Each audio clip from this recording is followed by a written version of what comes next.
ግሎባል ኢንስቲትዩት ፎር ትራንስፎርሜሽናል ሊደርሺፕ ሲያሰለጥናቸው የቆዩ ተማሪዎችን አስመረቀ። ግሎባል ኢንስቲትዩት ፎር ትራንስፎርሜሽናል ሊደርሺፕ ላለፉት 2 ዓመት ተኩል ያስተማራቸውን የሁለተኛ ዲግሪ ኤምኤ ኢን ትራንስፎርሜሽናል ሊደርሺፕ ተማሪዎች የምረቃ እንዲሁም የሶስተኛ ዲግሪ ፒኤችዲ ኢን ትራንስፎርሜሽናል ሊደርሺፕ ኤንድ ሆሊስቲክ ዴቨሎፕመንት ፕሮግራም የማስጀመሪያ መርሃ ግብር በአዲስ አበባ ካሳንቺስ በሚገኘው ዘ ግራንድ ፓላስ ሆቴል ተካሂዷል። ግሎባል ኢንስቲትዩት ፎር ትራንስፎርሜሽናል ሊደርሺፕ በስዊዘርላንድ ጄኔቫ እውቅና ያለው ተቋም ሲሆን ከ200 በላይ ተማሪዎችን በኢትዮጵያ፣ ኬንያ፣ ቶጎ፣ ቻድ፣ ኮንጎ፣ ታይላንድ፣ ቻይና፣ ፍሎሪዳ፣ ዩኤስኤ፣ ፊሊፒንስ እና ካዛኪስታን እያስተማረ እንደሚገኝ በመድረኩ ተገልጿል። እንዲሁም ተቋሙ ከጥቅምት 10 2014 ዓ.ም ጀምሮ በኢትዮጵያ ወንጌል አማኞች አብያተ ክርስቲያናት ካውንስል ተመዝግቦ የህጋዊ ማረጋገጫ ማግኘቱንም አስታውቋል። የግሎባል ኢንስቲትዩት ፎር ትራንስፎርሜሽናል ሊደርሺፕ መስራች የሆኑት በቀለ ሻንቆ እንደተናገሩት የፕሮግራሙ ዋነኛ ዓላማና አጀማመር በአፍሪካ ያለውን አመራር ችግሮች ለማሻሻል ያለመ መሆኑን በመግለጽ ተግባር ተኮር ስራዎች ላይ በትኩረት እየሰሩ እንደሚገኙም በመድረኩ ተወስቷል። ጂአይቴል የተጀመረበት ምክንያት የመጀመሪያው ምክንያት መሪነት ስጦታ ነው። ከእግዚአብሔር የተሰጠን ስጦታ። በጣም የሚገርማችሁ ገና የመጽሐፍ ቅዱሳችን የዘፍጥረት መጽሐፍ ምዕራፍ 1 ከቁጥር 26 እስከ 28 እግዚአብሔር ወንድንና ሴትን በአምሳሉ ከፈጠረ በኋላ የሰጠው በረከት ወይም ስጦታ የመሪነት ስጦታ። ስለዚህ ጂአይቴል የተጀመረበት ያንን በዘፍጥረት 1 የተሰጠንን አደራ እንደገና ለመቀጠል ነው፣ በእኛ ትውልድ ማለት ነው። ሁለተኛ የተጀመረበት ምክንያት ከችግር የተነሳ ነው።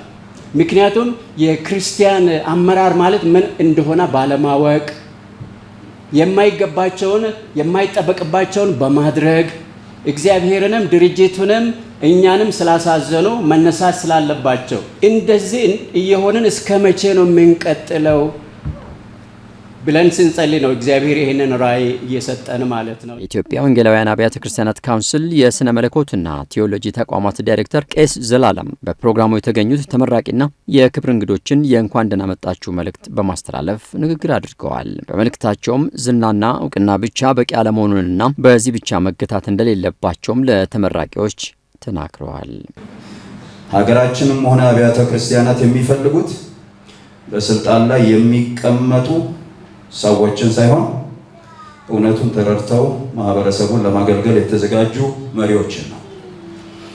ዛሬ እናንተ ከአመራር ተማሪነት ወደ አዲስ እውነታ ገንቢነት እየተሸጋገራችሁ ነው።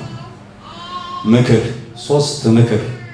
አንደኛ ከዝና ይልቅ ለታማኝነት ቅድሚያ ስጡ። ዓለም በማዕረግና በስም በታወረችበት በዚህ ዘመን የእናንተ ማንነትና ስብዕና ከሁሉ በላይ ድምጽ ይኖራል። ሁለተኛ ከሹመት ይልቅ ለአገልግሎት ትጉ። የተቀበላችሁ ዲግሪ ሌሎችን የምትረግጡበት ሳይሆን የወገኖቻችሁን እግር የምታጥቡበት መሳሪያ ይሁን። ሶስተኛ ትምህርት የማይቋረጥ ነው። ፒኤችዲም ሆነ ማስተርስ የመጨረሻው ግብ ሳይሆኑ በዚህ ውስብስብ ዓለም ውስጥ የእግዚአብሔርን ጥበብ መፈለግ የምትቀጥሉበት ፈቃድ ወይም ላይሰንስ ነው። በዕለቱም በተቋሙ የተማሩ ተማሪዎች ባገኙት እድል መጠቀማቸውን በመግለጽ ምስክርነታቸውንም ሰጥተዋል። በሌላ በኩል በዕለቱ ተመራቂ የነበሩት የቦሌ አማኑኤል ህብረት ቤተክርስቲያን ዋና መጋቢ ፓስተር አመሉ ጌታ እንደገለጹት ተቋሙ በለውጥ አመራር ላይ ትኩረት ማድረጉንና በነበራቸው የማስተር ትምህርት ቆይታ በብዙ መጠቀማቸውን አንስተዋል። እግዚአብሔርን በእውነት አመሰግናለሁ። እግዚአብሔር ረድቶኝ ያለኝን ጊዜ በብዙ የአገልግሎት ሩጫ ከሀገር ውጭ ከሀገር ውስጥ በቤተክርስቲያን ኃላፊነት መጽሐፍ ብዙ ጫናዎች ውስጥ እንደገና ይሄንም ትምህርት ደግሞ በመማር እግዚአብሔር ዛሬ እንዲመረቅ እድል ስለሰጠኝ አስቀድሜ እግዚአብሔርን ላመሰግን እወዳለሁ። ደግሞ ቤተክርስቲያን ውስጥ ያሉ ወገኖችም ኃላፊነቴን በመጋራት ለዚህ ስላደረሱ ቤተሰቤን ጭምር አመሰግናለሁ። እንግዲህ በተለይ የዚህ ግሎባል የለውጥ አመራር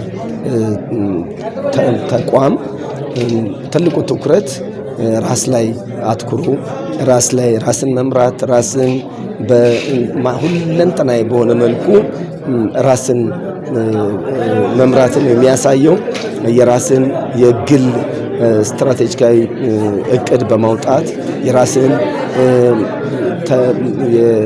የህገ መንግስታዊ የሆነ ሰነድ በማዘጋጀት ራስን ከመሩ በኋላ ራስን ከገዙ በኋላ ራስን ካወቁ በኋላ ራስ ላይ ከሰሩ በኋላ ተቋምን በመምራት ደረጃ የሚመራ ነው። እንዴት አድርጎ ሰው ፋይናንስን፣ አካሉን፣ ህይወቱን ሁሉ ነገር መምራት እንደሚችል የሚያሳይ ነው። እንግዲህ በትምህርት ሂደት ካለፍኩባቸው ጊዜያት ይሄኛውን ልዩ የሚያደርገው ተግባራዊ ነው። በተግባራዊ ትምህርት በመሆኑ የምንማራቸውን በተግባር እንድንተረጉም የሚያደርግ ነው። ከትምህርቱም በኋላ በቤተክርስቲያን ላይ ባለኝ አመራር ላይ ለውጦችን እንዳደረግ ተተኪ መሪዎችን እንዳፈራ ከዚህ የወሰድኳቸውን ትምህርቶች ተከትዬ ሌሎችን ሄጄ በማስተማር እና በመምራት ጉዳይ ላይ ትልቅ ለውጥ አይቻለሁ። ወደፊትም በራሴ ህይወትም በተቋም መምራት ህይወትም እንደገና አገር አቀፍም ያሉኝ ራዕዮች ላይ የበለጠ ኔትወርክ በመስራት እንዴት መስራት እንደምንገባ ከሰው ጋርም እንዴት አድርገን መስራት እንደሚገባን እና ከሰው ጋር ያለንም ትስስር እንዴት መስራት እንደሚገባን በደንብ አሳይቶኛል እና ትልቅ በህይወቴ እድል እንዳገኘው ነው የምቆጥረው። ዛሬ በዚህ መልኩ ነው ከሌሎች ወዳጆቼ ጋር እየተመረቅ ነው። በዚህ አጋጣሚ የዚህ ራዕይ መሪ የሆነውን ዶክተር በቀለ ሻንቆን በእውነት እጅግ ላመሰግን እወዳለሁ። ከኢትዮጵያ አልፎ እግዚአብሔር ለዓለም የጠራው ትልቅ ሰው ነው። በዚህ ውስጥ ትልቅ ነገር አይተናል። ብዙዎችም በዚህ ትምህርት ቤት ገብቶ እንዲማሩ አበረታታቸዋለሁ። ዛሬ ፒኤችዲ ትምህርት እንዲጀመር ላውንች ተደርጓል።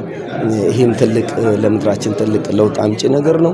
የግሎባል ኦፊሱም በኢትዮጵያ ነው የሆነው። ይህም ትልቅ እድል ነውና እግዚአብሔር እናመሰግናለን። በተጨማሪም ግሎባል ኢንስቲትዩት ፎር ትራንስፎርሜሽናል ሊደርሺፕ የቦርድ ምክትል ሊቀመንበር የሆኑት ሌሊሴ ተመስገን እንደተናገረችው የፒኤችዲ ፕሮግራም ማስጀመሩን በመግለጽ ችግር ፈቺ የሆኑ ተማሪዎችን በአመራር ደረጃ ብቁ አድርጎ እየሰራ መሆኑን ገልጸዋል። እሺ፣ ሌሊሴ ተመስገን እባላለሁኝ። በጂአይቴል ቦርድ ውስጥ ምክትል ቼርፐርሰን ነኝ። ዛሬ በጣም ደስ ብሎኛል እዚህ በመገኘቴ። ዋናው ዛሬ የተገኘንበት አንደኛ በጂአይቴል የፒኤችዲ ፕሮግራምን ለማስጀመርና እንዲሁም ደግሞ ለ2 ዓመት አካባቢ ሲማሩ የነበሩትን በማስተርስ ዲግሪ ሲማሩ የነበሩትን ሰዎች ለማስመረቅ ነው የተገናኘ ነው። እንግዲህ እንዳያችሁት ጥሩ ፕሮግራም ነበረ። እግዚአብሔር ረድቶን ለዚህ ቀን ስለደረስን በጣም ደስ ብሎኛል። እንግዲህ ዛሬ ሲተዋወቅ እንደነበረው ጂአይቴል መሪዎችን ለማፍራት አስቦ የተጀመረ ራዕይ ነው። የሰነቀውም ሀሳብ ደግሞ ብዙ ጊዜ የመሪነት ስልጠናዎች ይሰጣሉ፣ ኮርሶች ይሰጣሉ፣ ማስተርስ ዲግሪዎች ይሰጣሉ። ግን ፕራክቲካል ያልሆኑ ናቸው ብዙ ጊዜ የሚያጋጥሙት። ግን በጂአይቴል የተለየ አድርጎ ሊጀምር ያሰበው ሀሳብ ምንድነው? ራዕዩን ስንጀምር ፕራክቲካል የሆኑ በእውነት የታነጹ እግዚአብሔር መሪ ያላቸው ሰዎችን ለማስነሳትና እግዚአብሔር ደግሞ መሪ የሚለውን ባህሪ የተላበሱ ሰዎችን ወደ አገራችን ለማምጣት ሰዎችን ለማፍራት ለማጎልበት እንዲሁም ደግሞ ክህሎታቸውንና አስተሳሰባቸው ላይ ስራዎች ተሰርተው ህብረተሰቡ ውስጥ ተጽዕኖ የሚያመጡ ሰዎች እንዲሆኑ ነው ራዕይ ተሰንቆ ሲሰራ የነበረው። እንግዲህ ይሄ ዓለም አቀፋዊ ድርጅት ነው። በተለያዩ አገሮች ላይ ኢምፓክትፉል የሆነ ስራዎችን ስንሰራ ቆይተናል ማለት ነው። እንደ ኢትዮጵያ ቦርድ ደግሞ ለባለፉት 5 ዓመታት በላይ አንድ ጊዜ ያስመረቀናል። ከዚህ በፊት ዛሬ 2ኛ ነው ማስተርስ ፕሮግራም የሚመረቁት ከተለያዩ አገሮችና እንዲሁም ደግሞ ከተለያዩ ሴክተሮች ላይ የመጡ ሰዎች ናቸው የተመረቁት ማለት ነውና በዚህ በጣም ደስተኞች ነን። እግዚአብሔር መሪ ያላቸውን ሰዎች ማፍራት በመቻላችን ለህብረተሰቡ ጠቃሚ የሚሆኑ ስራን በአግባቡ የሚሰሩ ማኔጅ ከማድረግ ያለፈ ለለውጥ የተነሱ ችግር ፈቺዎች የሆኑ ሰዎችን መፍጠር ነው ሀሳቡ። ይሄንንም ሰርተናል ብለን እናስባለን። ቅድምም እንደሰማችሁት የብዙዎቹ ህይወት ተቀይሯል ማለት ነው። አሁንም የፒኤችዲ ፕሮግራምን መፍጠር ያስፈለገበት ዋናው ሀሳብ ለለውጥ በተለይ ደግሞ ችግርን ስለ ችግሩ በጣም ከሚናገር ሰው ይልቅ ችግርን የሚፈቱ ለችግሮች ደግሞ የተለየ መፍትሄ የሚሰጡ ሀሳቦችን የሚያመነጩ ሰዎችን ማብቃት አስፈላጊ ስለሆነ ይሄንን ራዕይ ተሰንቆ ነው የተጀመረው ስራው ማለት ነው። አሁን ምዝገባዎችን እያካሄድን እንገኛለን። ኦቨርኦል በሁሉም ሀገራት ላይ መጀመሪያ በ3 ሀገሮች ላይ ነው ስራዎችን የምንጀምረው በኢትዮጵያና በሌሎች ውጭ ሀገሮች ላይ ነው ማለት ነው ስራው የሚጀምረው ከዛ በኋላ እየሰፋ ይሄዳል ማለት ነው በእንግዲህ ፒኤችዲውን ፕሮግራም ከጀመርን በኋላ ብዙ ስራዎችን እንሰራለን ብለን እናስባለን ከዚህ በፊት የምንሰራዎችን ስራዎችን እንቀጥላለን በተለይ ኤግዚኪዩቲቭ ሊደርሺፕ ፕሮግራሞች ነበሩ ስልጠናዎች ነበሩ ከተለያዩ ሴክተሮች ላይ እየመጡ ስልጠናዎችን ይወስዳሉ መሪዎች ማለት ነው በተለይ መሪ ሲባል በፊት ሰው የሚያስበው በቃ አዛዥ አይነት ነው ግን አገልጋይ መሆን እንዳለበት ነው በእኛ የምናስተምረው ማለት ነው ስቲዋርድሺፕ ሊደርሺፕ ነው የምናስተምረው ትራንስፎርሜሽናል ሊደርሺፕ ላይ ነው ፎከስ የምናደርገው ስለዚህ ብዙ ሰዎች በሀገራችን ላይ ያሉ ሊደሮችንም ቢሆን እነዚህን ኤግዚኪዩቲቭ ሴሚናር ሲወስዱ ለውጦች እንደመጡ አይተናል አስተሳሰብ ስለሆነ የሚጀምረው ማለት ነው ከተመረቁም በኋላ ማስተርስ ዲግሪ ላይ ያሉት ከተመረቁ በኋላ ከጂአይቲኤል ጋር ኮንቲኒየስ የሆነ ግንኙነት ይኖራቸዋል ብለን ነው የምናስበው ኦሬዲ የመመረቂያ ጽሁፋቸው በጣም ለውጥን የሚያመጣ ላይ ፎከስ ያደረገ ስለሆነ ሪሌሽንሺፑ ይቀጥላል ቤተሰብ ነው የምንሆነው ብለን ነው የምናስበው ሜንተርሺፕ ላይ ኮቺንግ ላይ እንደገና ኤክስፒሪየንሳቸውን ደግሞ ሼር እንዲያደርጉ ነው የምናደርገው ማለት ነው ስለዚህ ወደፊትም ስራው ይቀጥላል ማለት ነው የሚቆም ነገር አይደለም ከተመራቂዎች ጋር የሚኖረን ሪሌሽንሺፕ ማለት ነው እንግዲህ በሀገራችን ላይ ኢምፓክት የሚያመጣ ስራ እንሰራለን ብዬ ነው ማስበው ለኤልሻዳይ ቴሌቪዥን ሰለሞን ተክለጻድቅ